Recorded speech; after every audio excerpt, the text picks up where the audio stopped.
some meanings were very contextual in that they only applied at that particular time. And this is why I talk about the story of the Levitical laws. When I talk about the Levitical laws were written at a time when Israelites were on the move. So the laws that came up with the Levitical laws would be like the laws that would apply now during COVID. But when we move all the way to like 50 years from now, when COVID is no longer in sight and everything, you can't really force people to start wearing masks.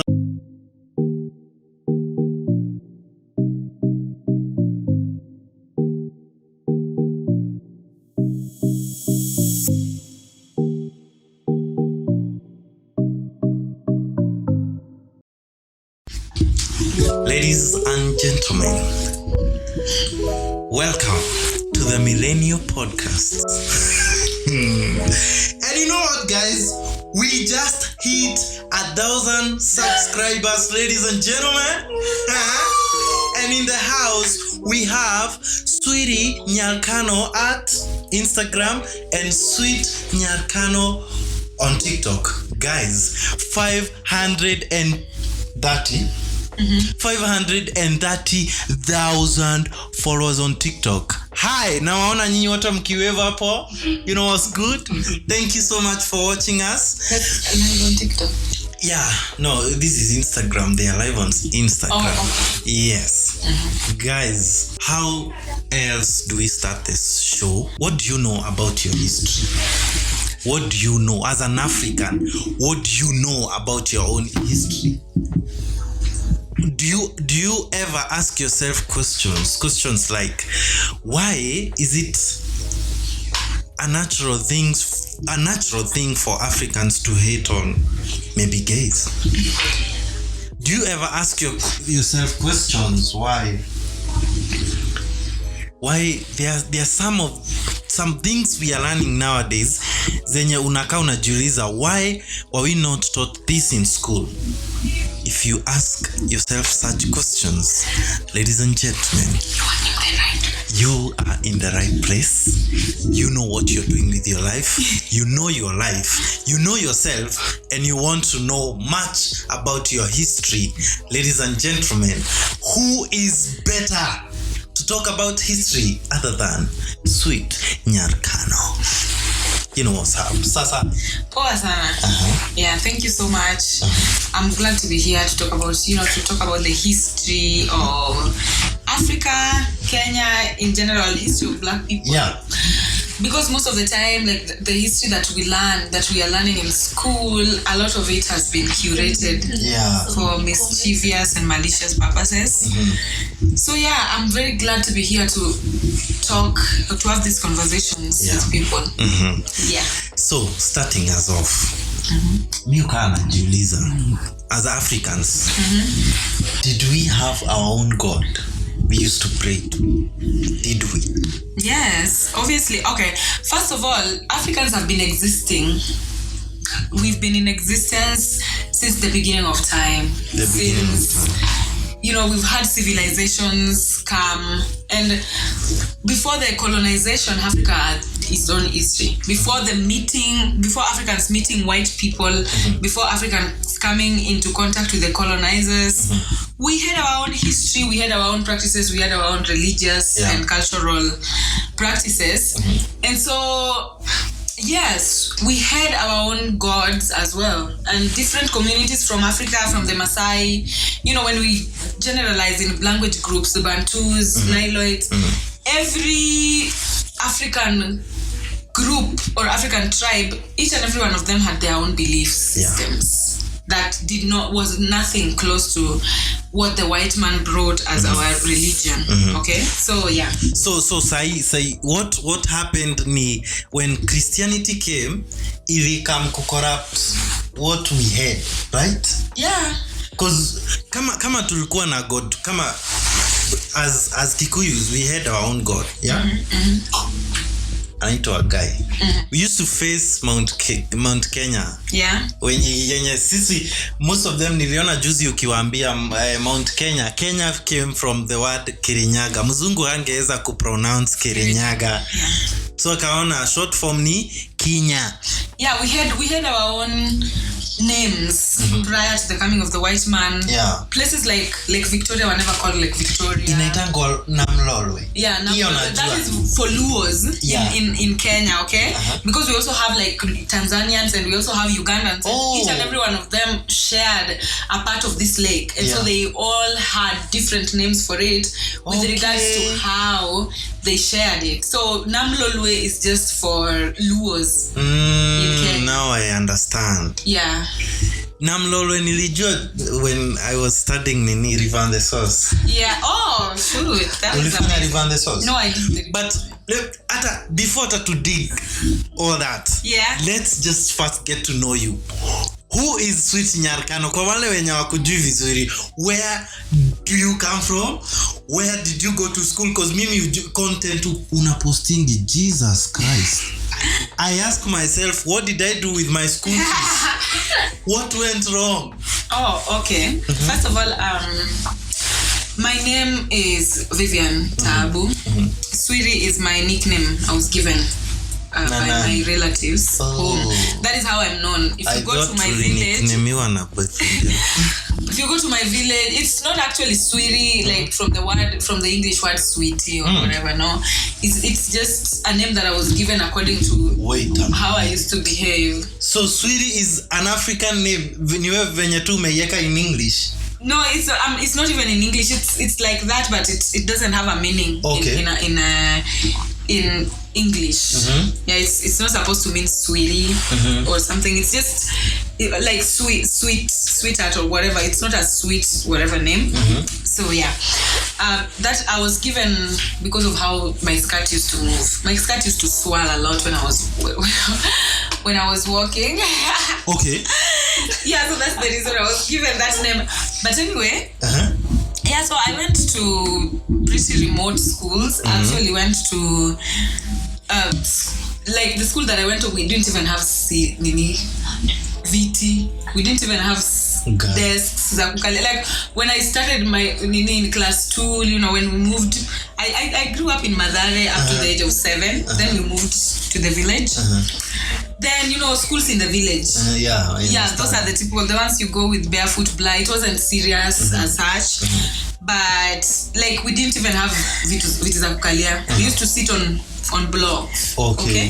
But it was fine. You know, me going to the village, I learned a lot of stuff. I understand. And it's not like growing up I used to feel sorry for myself because of that kind of life. It was what we were used to. That is what we everyone enjoyed. Me personally enjoy life ya Ocha. Yeah. Personally, I also enjoyed it. And then I went to high school. I went to 2 high schools, St. Teresa's and St. Clair's. Both of them were Catholic schools. Yeah, then I cleared high school, then went to the University of Nairobi, where I did not study history. History used to be my favorite subject when I was in high school. But I did not go to university to study it. Though I still was I've always been interested in history. It comes to me naturally. Like to me, my interest in history is natural. I just want to know. I don't want to go to school to like, I didn't really, you know, because the way our schools are set up, it's more of forceful. Like people feel like it is something that is being forced. It's monotonous. Okay. So personally, I was just interested in history. And I think even however much school was monotonous, I was always interested in history. So I didn't do it in campus. I studied microbiology and biotechnology in campus, University of Nairobi. Yeah, and then I graduated, but throughout that I've just been reading history. I just wasn't sharing as much. Okay. Of which I had a Facebook page that I used to share into, but I've not been sharing as much. Wow. Yeah. So TikTok ndo imekufanya ukue this big. Yeah. TikTok is what has, you know, there was a time I was posting on TikTok, but then my account got banned because during the Black Lives Matter movement. Yeah, so I stayed away from TikTok for a while and then I came back. Yeah, and when I came back, my account blew up out of proportion. I just didn't expect that. Say hi to a few of your guys. Yeah, thank you so much guys for joining the live. Thank you for the gifts. Wow, naona mtu anasema Eish. Thank you. My Thank you. spiritual guide. People are gifting her on TikTok. Thank you guys so much. Thank you for the gift. I appreciate. We have Wow. Trinidad and Tobago in the house. Your gift tutashare water. We have so many people. We have people from you guys can tell us where you're from, which countries you're from, so that we just know. Yeah, you have a bigger following on videos. Yeah, thank you so much. Thank you. Na Kenyans pia, let's follow Join our the girl, conversation Manzi. because we are having a conversation here about African history. So join the conversation. you can join the conversation. You can tag other people. Yeah. Thank you. Na munitag pia muni follow at Papa Sam Kenodia. Yes. TikTok pia. Yeah, you know what's up. Follow me guys. Kina Masilva. No, is that Masilva? Anthony Sandra. Yeah. And who is this else? Damien. Thank you. Thank you guys so much for joining. Yami 107. Tupatie tushauta tu watu Instagram pia. Thank you so much for joining. Pleasure Garden. Pleasure Gardens. Karini. All of you. Thank you so much. Let's start the conversation. So tumeanza at a higher note. So sisi Africans, we had our own God, right? Yes, we did. We as Africans, we used to have our own gods. And we had our own myth. Africa was the only polytheic continent, actually. Polytheic kwa watu hatukuingia darasa kizungu. Polytheic is like the worship of many gods, okay. Not just one. Monotheism is worshipping of one God. That is now based now people are you are either Christian or Muslim. People don't want to mix. But in Africa, people understood that there were people related to the universe or the universal God differently, and so everyone respected another person's way of interacting with their spiritual world because we all interacted differently. You realize that we have different stories from Luos, Kikuyus, Masais. We all have different stories from different tribes, with our own God. And so that was the explanation that we had, and people had their own explanation of it because we lived in like different geographical areas. We were doing different things. Some of us were fishermen, some of us were cultivators, others were pastoralists, others were like the Kambas were traders, long distance traders. So people used to interact with the universe differently. Different Africans were interacting with the universe differently, and so they were applying different beliefs because a belief that a trader would have would not be the same as a belief that somebody who interacts with water a lot would have because they interact with two totally different worlds. And so Africa has always been a polytheic continent. Now I understand. Because sisi kama Wakikuyu, like the Kikuyus, we had our own God. We believed our God was at Mount Kenya. That's why you see the word Kirinyaga means Kirema Kirinyaga. Okay. A hill that has. And it was called Mount Kirinyaga in the beginning, right? Yeah, that is, Kirema Kirinyaga. You see the snow. The snow represents purity. That God is there. You can't just go stepping on that snow.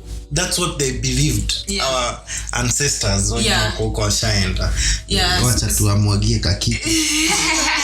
Asanteni.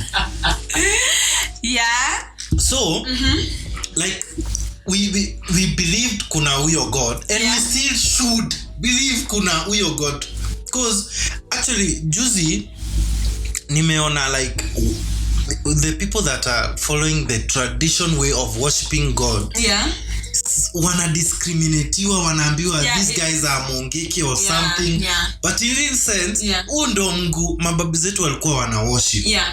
Let me tell you of a story niliwahi sikia that is so true from wazee wa kitambo. Nilikuwa nasikia wakisema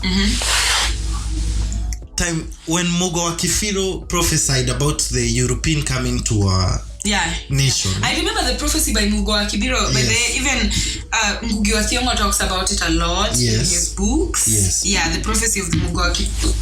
Kwa Kikuyu Kifiro, Okay. So he prophesied of the coming of the European and the living of them. So when these guys realized that there is a time when this mugumo tree it's around Thika. When that mugumo tree will fall down, either time itaanguka, that will be the end of their reign in Kenya. when they realized that walienda wakai-protect, wakai-guardian, wakai-guard, you know, wakai-ekea fences kui-support isianguke anytime soon. But eventually venye ilianguka, they had to leave because it's what was prophesied. So that I think that means if the prophecy, if we had our own prophets as Africans, then they believed in their God who would direct them to show them visions. True. So we had seers, like in the Bible kulikuwa na prophet Jeremiah or prophet we also had seers in Africa, and actually the coming of the white man was not coincidental. The coming of the white man in Africa was something that was predicted, was prophesied a long time ago. You remember when you read the first pages of The River Between, you were talking about Kameno and Mekuyu line, and the old prophecy of the people that looked like butterflies. No, of the people with clothes that looked like butterflies, okay? With a skin color that was white or something. Like, African seers already predicted the coming of the white man. Actually, the coming of the white man is even a very familiar phrase in Africa.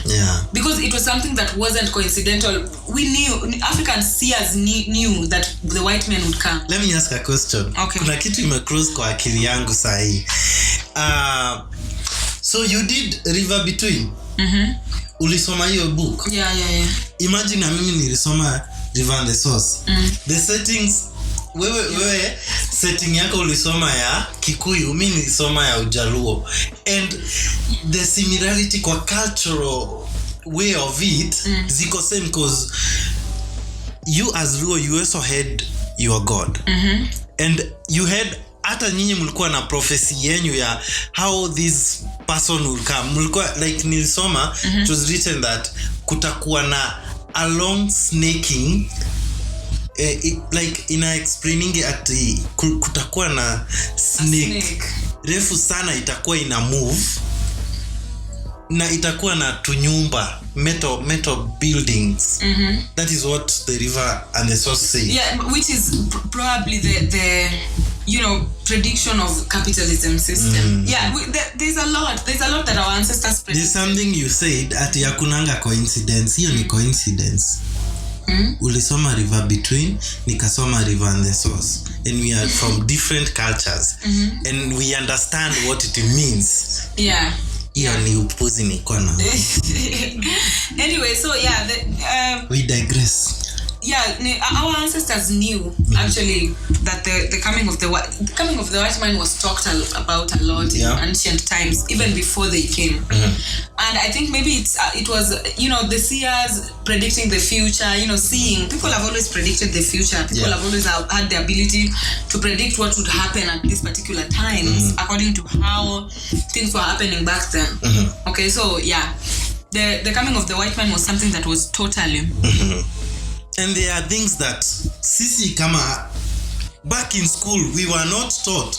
I'm sure that most of you wenye mko live hapo, most of you that are mko live hapo hata hamjui that Jesus is a black person. Okay. They don't know.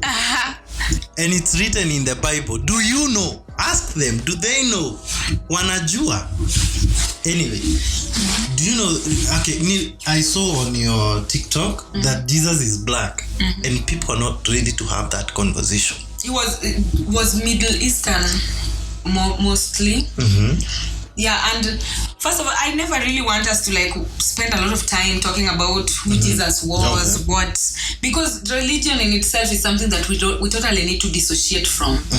Believing, we need to look at it from a whole different perspective, because all this whitewashing, spending time arguing which color was, which race was who, which whatever, you can just tap into spirituality directly instead of meandering and trying to find. Once you know that something was manipulated, something was biased, because the whole biblical context, it was biased. And just like I was telling you earlier, it doesn't mean that these biblical stories are not true. Yeah, true. They're just biased and they've been translated and the meanings have been lost over time. And we know this even with the normal language. The language keeps on advancing and people keep on changing meanings to things, and that is exactly what happened to the Bible. There were so many meanings that were changed, some with intended malicious intentions, while others were just totally innocent out of, pure ignorance.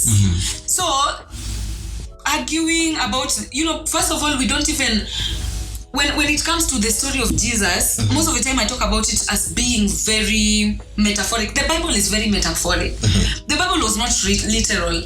And these stories that were being taken away from indigenous communities and being compiled to create the Bible, because that is what happened. They unpicked different stories from different communities, from different indigenous communities, and compiled them to create this white savior complex, and at the end of the day, when you go back to now reading the Bible, you dissociate your mind from religion and everything. Now you come back to read it as a book. Okay. As a scholar, you take the Bible, you read it as a book. As somebody who would read the way you read The River and the Source, you would read that, the whole of it, and then you start kuchambua. Alright? Even though, that is how it's supposed to be. We're supposed, because there's so many truths in the Bible, and a lot of them are paradoxical, juxtaposition, metaphorics. So many stylistic devices were used to compile this book. And so the meanings are not as literal as most of us would like to think most of the time. And also some meanings were very contextual, in that they only applied at that particular time. And this is why I talk about the story of the Levitical laws. When I talk about the Levitical laws were written at a time when Israelites were on the move. At this particular time when Israelites were moving from Egypt to Canaan, and they needed to survive in the wilderness. And so the laws that came up with the Levitical laws would be like the laws that would apply now during COVID. When the whole society was dealing with a pandemic, because that was a pandemic. Moving from the wilderness all the way to Canaan was not easy. They were being attacked by the Amalekites. They were being killed. There were so many things that were going on. You said something about surviving. That's what's happening. Like we are in the world of surviving. Yeah. We when you are in the world of a survival, right now we are being told to wear masks, and it is totally applicable. So that you can survive. It's totally applicable at this particular time. But when we move all the way to like 50 years from now, when COVID is no longer in sight and everything, you can't really force people to start wearing masks. Okay, they would be like, it doesn't make sense, okay? So the Bible, some parts of the Bible were very contextual, and these parts that condemn homosexuality were the most contextual parts in the Bible, and people took them literally. So that they want to use the laws that applied when people were on the move and in survival mode to apply it right now. But the things that you invent to use, even as human beings, the characteristics that we develop while we are in survival mode doesn't apply in the state of normalcy. Talking of homosexuality. Okay. I don't know. Why? What? Oh, just keep on talking. So why do you feel? Okay, Mimi, personally, I feel some certain way. Like I'm not ready to accept homosexuality. You told us something about what happened to Africans, so that led to Africans hating homosexuality. What was that? Oh, all right. So when I was talking about that, there was something that was called backbreaking, of which early in other places it was called bat breaking. Okay, bat breaking is literally assaulting a man. Okay, and these things were things that people were not talking about in history, because oh shit, I don't know. Wait a minute. Okay, people never used to talk about stuff like back breaking because it was embarrassing. For the longest time, if you like being assaulted, they used to assault men, and it happened a lot during the Mau Mau regime. They would assault men in front, and it happened even in other parts of Who are these men that were being assaulted? Africans by the colonizer. Who are they in the community? Like men who would stand up against the white man. Okay. You know, that would be like a public humiliation sort of thing. Oh, now because I you get. remember, like, even people like King Leopold of Belgium, they used to chop off hands of. It was brutal. Like, colonization was very brutal acts. Like, just because a kid did not collect enough rubber, your hands would be chopped off, and your father would be forced to take pictures with them, and then they would send postcards. I don't know whether you know about postcards. Postcards were the colonizers recording how much they were mutilating Africans and then sending them to their country, sending the pictures, sending the videos to their countries, so that the people in their countries would see what they are doing. And probably celebrate or something, seeing them conquering other African communities. So, like, these are things that happened for a very long time, and there were things that people were not talking about. So this created a lot of stigma around homosexuality. People started really hating homosexuality for sure, because it had like that trauma behind it of backbreaking. Had that trauma behind it. And so African men, literally the men, because, you know, most of the time when you see lesbians, people don't really give them the toxic side eye as unlike you would for men who are gay. So it's like there was a trauma that was, because that watu wengi, most people will say, I would rather watch lesbians. I'm comfortable around lesbians than gay, you know. There's that. It is just trauma response, which should not be an excuse for anyone to be homophobic. But I think we bring these conversations so that people can be aware. You know, sometimes when you're aware of the root cause of a certain mentality that you hold, it gives you a different perspective into looking at that particular, you know, issue. Wow. We have a conversation that is mind-blowing, ladies and gentlemen. This is the Millennial CONVOS podcast, and with me is SWIRY NYAR KANO. Give us some shout out. Apple. They're asking me to volume. Okay.